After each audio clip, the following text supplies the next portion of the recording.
Psychiatric coercion is part of psychiatric slavery. I'll explain these terms to you if you're not familiar with them.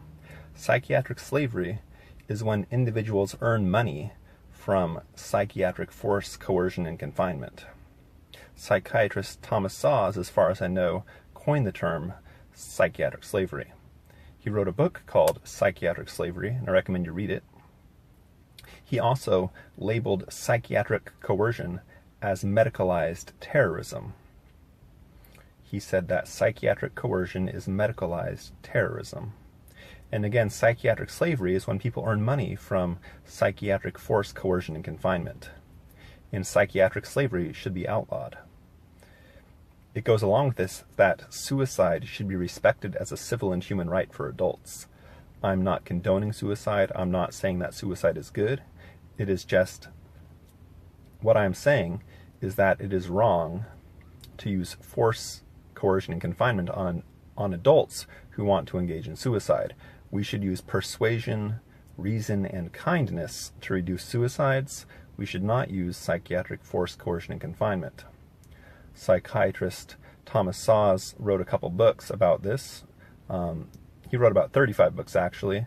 The two related to suicide that I recommend are Fatal Freedom, The Ethics and Politics of Suicide, and Suicide Prohibition, The Shame of Medicine. So psychiatric coercion is part of psychiatric slavery. And if you don't understand what psychiatric coercion is, I'll tell you right now.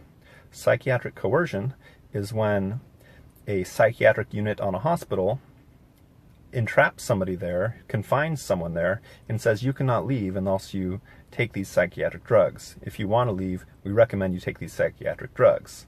If you don't take these psychiatric drugs, we will try to put you on, under civil commitment. We will try to civilly commit you. That is part of psychiatric slavery. It is morally wrong, and that should be illegal. Again, Thomas Szasz would call that medicalized terrorism. So I hope now you have a better understanding of what psychiatric coercion is, and I hope you have a better understanding of what psychiatric slavery is. And again, psychiatric slavery is when people earn money from psychiatric force, coercion, and confinement. Thomas Szasz called the insanity defense and civil commitment the foundation of psychiatric slavery. If civil commitment and the insanity defense are outlawed, then the foundation of psychiatric slavery will disappear.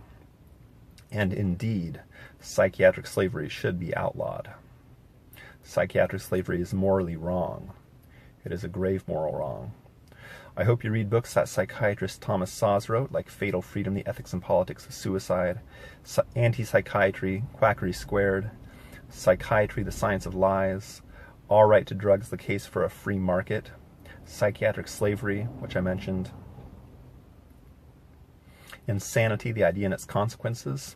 I recommend you read his books. I hope you tell politicians and lawmakers that psychiatric slavery should be outlawed, and that psychiatric coercion should be outlawed, and that civil commitment and the insanity defense should be banned and outlawed, and that death control should be legal. And birth control is when one exerts influence over when one creates life. That's birth control. Death control is exerting influence over when one's own life ends, and death control should be legal for adults. Suicide should be respected as a civil and human right for adults. And again, I'm not condoning or advocating for suicide. And again, I think it'd be good if we can reduce suicides to zero. We just shouldn't be using force, coercion, and confinement, psychiatric force, coercion, and confinement on adults who want to engage in suicide or who try it. We should use persuasion, reason, and kindness instead. So again, one last time to reiterate, psychiatric coercion is part of psychiatric slavery. And both of those things should be outlawed and banned. I'll end it there. Thanks for watching. Please subscribe, watch my other videos, visit my websites, and have a wonderful morning, evening, afternoon, or night, whenever and wherever you may be. Cheers.